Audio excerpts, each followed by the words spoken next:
আসসালামু আলাইকুম, স্বাগতম সবাইকে মাই কিচেন উইথ ভোলক ক্রিয়েশনস চ্যানেলের পক্ষ থেকে।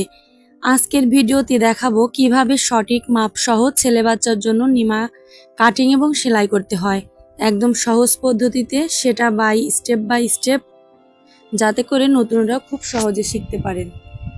তাহলে চলুন আমরা শুরু করি ভিডিওটা। প্রথমে আমি কাপড়টিকে মেলে নিচ্ছি। কাপড়টা অবশ্যই উল্টা সাইডে মেলে নিতে হবে। এখন কাপড়ের ইসের দিক দিয়ে বন্ধ দিক থেকে আমি 1 ইঞ্চি পরিমাণ কাপড় ভাঁজ দিয়ে রেখেছি। আমি এখন প্রথমে নিমা কাটিংয়ের সামনের পাটটা আগে কাটিং করে নেব। নিমার আমি সামনের পাটটা কাটিং করে দেখিয়ে দিচ্ছি প্রথমে। তাহলে দেখুন,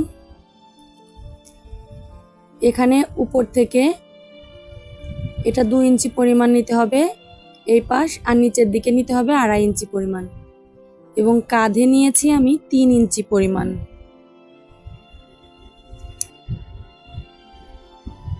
দেখুন 3 ইঞ্চিতে আমি মার্ক করে দিচ্ছি। এখন কাঁধ এখান থেকে আমি নিয়ে নিলাম 4.5 ইঞ্চি পরিমাণ। আর বডির মাপটা নেব আমরা, যেহেতু ফুল বডিতে আছে 24 ইঞ্চি, সেটা আমার 4 ভাগে ভাগ করলে 6 ইঞ্চি হয়। 6 ইঞ্চিতে আমরা দাগ কেটে নিচ্ছি। এবং নিমাটি আমি রাখবো 15 ইঞ্চি পরিমাণ, 1 ইঞ্চি সেলাইয়ের জন্য বেশি নিয়ে নিয়েছি। এখন 16 ইঞ্চিতে আমি সমান করে দাগ দিয়ে দিচ্ছি। এখানেও দিয়ে দিলাম আমি 6 ইঞ্চি। এখন এই দুইটা দাগ যোগ করে দিচ্ছি এবং এক্সট্রা আমি 1 ইঞ্চি পরিমাণ কাপড় রেখেছি।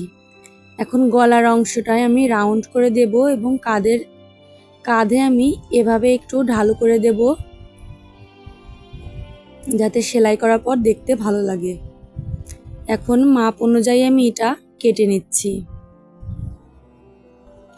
দেখুন বন্ধুরা, আমি কিভাবে কেটে নিচ্ছি আপনারা ভিডিওতে খুব মনোযোগ সহকারে লক্ষ্য করলেই বুঝতে পারবেন। তাই ভিডিওটি স্কিপ না করে পুরো ভিডিওর সাথেই থাকবেন, যাতে খুব ভালো করে আপনারা নিমা কাটিং এবং সেলাই করতে পারেন।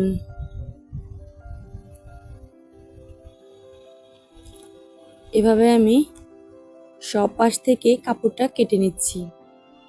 দেখুন আমার নিমাটির সামনের পার্ট কাটিং করা হয়ে গেছে। এখন এটাকে আমি সরিয়ে রেখে দিচ্ছি। এখন আমি নিমার পেছন পার্ট কাটিং করে নেব।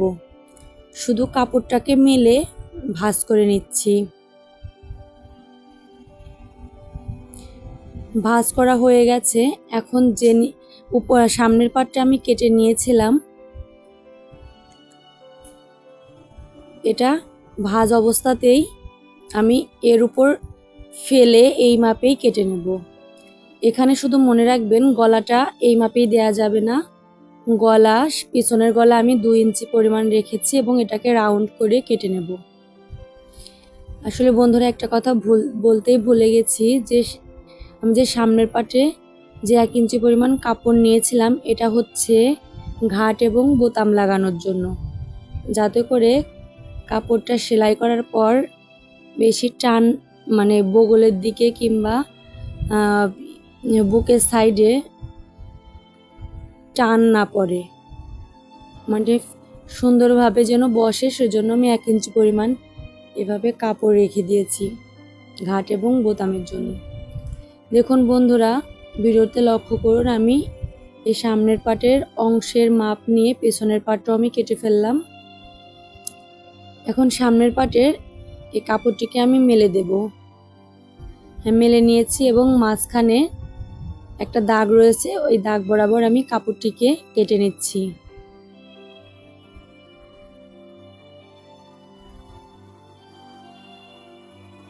দেখুন কাপড়টি কাটা হয়ে গেছে। এখন আমি দ্বিতীয় স্টেপ সেলাই দেখিয়ে দিচ্ছি। যেহেতু আমরা হাতা এবং গলায় পাইপিং লাগাবো, সেজন্য আমি 1 টুকরা কালো কাপড় নিয়ে নিয়েছি। যেহেতু কাপড়টি কালো কাপড়েরই প্রিন্টের কাপড়, সেজন্য যাতে মিলে যায় এর সাথে, সেজন্য আমি কালো 1 কালারের কাপড় নিয়ে নিয়েছি। এবং কাপড়টি অবশ্যই তেঁচড়া করে কাটবেন, সোজা করে পাইপিনের কাপড় কাটতে যাবেন না, তাহলে পাইপিন লাগানোটা ভালো হবে না। দেখুন আমি তেষ্টা করে আগে থেকেই চক দিয়ে দাগ দিয়ে নিয়েছিলাম এবং এটা আমি 3টা অংশই 3টার জন্য কেটে নিয়েছি।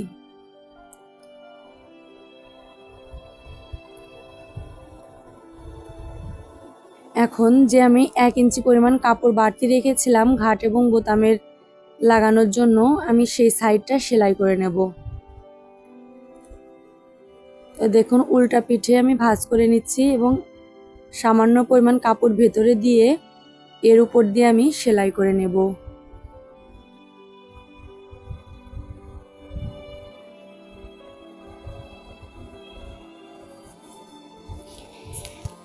এ পর্যায়ে আমি বলে রাখছি বন্ধুরা, তোমরা যদি আমার চ্যানেলে নতুন হয়ে থাকো তাহলে প্লিজ চ্যানেলটিকে সাবস্ক্রাইব করে রেখো এবং পাশে থাকা বেল আইকনটি অন করে রেখো, যাতে আমার নিত্য নতুন ভিডিও সবার আগে তোমাদের কাছে পৌঁছে যায়।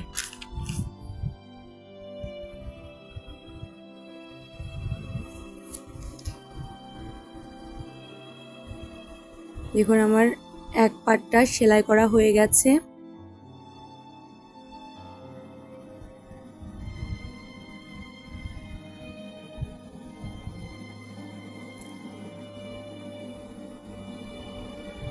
এখন আমি সাইডের যে বাড়তি একটু কাপড় ছিল, কাপড়টাকে আমি কেটে দিয়েছি।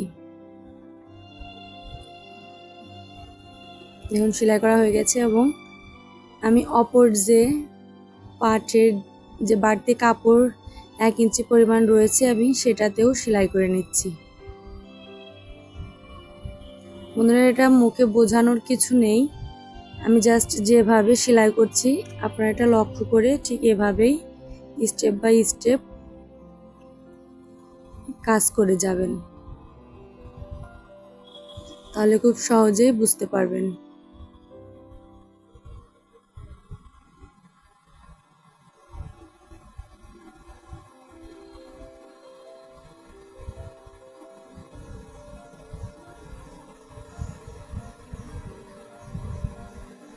দেখুন বন্ধুরা আমার 2টা পাটি সেলাই করা হয়ে গেছে।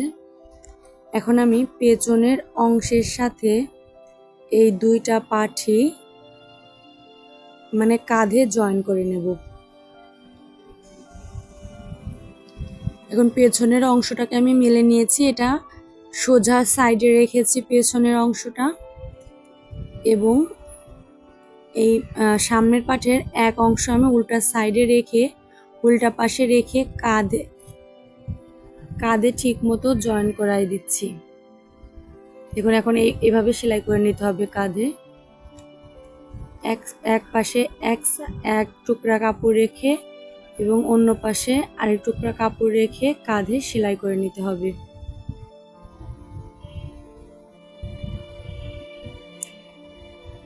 তাহলে আমার সেলাই করা হয়ে গেছে বন্ধুরা, দেখতেই পাচ্ছেন খুব ভালো মতো জয়েন্ট হয়ে গেছে।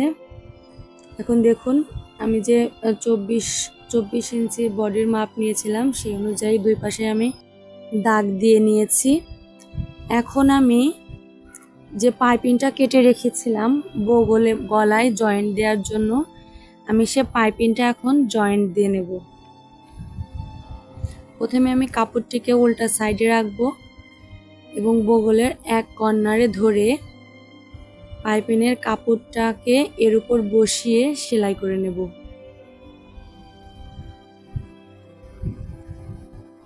দেখুন এভাবে এক সাইডের উপর দিয়ে বসিয়ে কোনাভাবে সেলাই করে নিতে হবে। দেখুন আমার সেলাই করা হয়ে গেছে।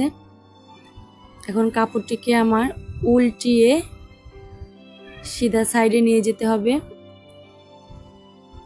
এবং জোড়া দেয়া কাপড়টি সুন্দর মতো ফোল্ডিং করে ভাঁজ করে নিতে হবে। যেহেতু আমার এই পাটটা সামনের পাট, সেহেতু এই পাটেই আমার সেলাইটা যাতে সুন্দর হয় সেজন্য সুন্দর করে ভাঁজ করে নিতে হবে, তা না হলে দেখতে ভালো লাগবে না। দেখুন আমি কিভাবে ভাঁজ করে নিয়েছি। এখন এর উপর দিয়ে চিকন করে সেলাই বসিয়ে দিতে হবে।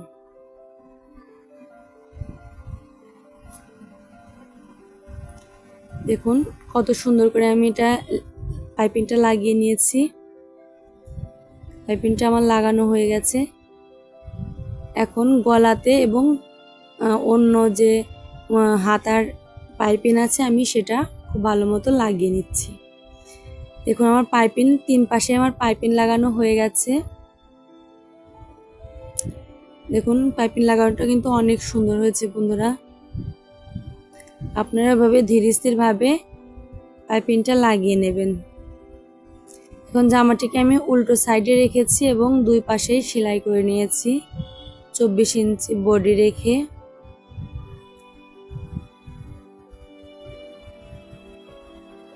দেখুন আমি তারপরেও আপনাদের দেখিয়ে দিচ্ছি যে 12 দুগুণ 24 ইঞ্চিতে রেখে আমি এটাকে সেলাই করে নিয়েছি। তাহলে সেলাই করা হয়ে গেছে। এখন হচ্ছে নিচে সেলাই করার পালা। প্রথমে আমি ফতুয়াটিকে সমানভাবে রেখে মাঝখান থেকে ভাঁজ করে নেব।